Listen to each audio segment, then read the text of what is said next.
এই একটা পাপ যদি কেউ না করে ইনশাআল্লাহ সে জান্নাতে যাবে। যতই পাপ করুক না কেন, জেনা করেছে, মদ খেয়েছে, মিথ্যা বলেছে, অনেক কিছু করেছে, শুধু শিরকের পাপ করে নাই, আল্লাহ তাকে মাফ করে দিবেন ইনশাআল্লাহ। বিশ্বাস করলেন না কথাটা?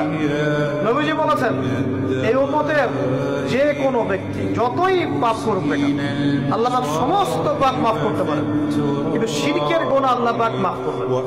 তওবা করে যদি মারা না যায় মাফ করবেন। একটা এক্সাম্পল দিয়ে বোঝাচ্ছি তাহলে ক্লিয়ার হয়ে যাবে।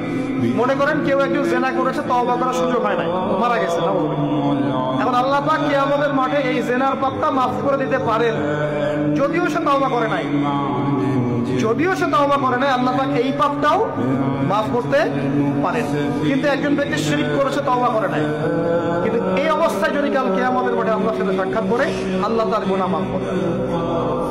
এই শিরকের অন্য পাপের এই হলো পার্থক্য। তাহলে সবচেয়ে কোন বিষয়টা থেকে আমাদের বেঁচে থাকা উচিত ভাই? শিরক কিও কেন, একটা বই পাওয়া যায়, কিনে নেবেন। কিতাবুত তাওহীদ একটা বই আছে, পড়ে নেবেন।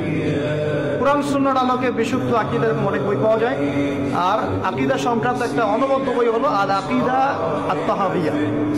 এই 4-5টা বই পড়লে আপনার শিরকের কনসেপ্ট ক্লিয়ার হয়ে যাবে।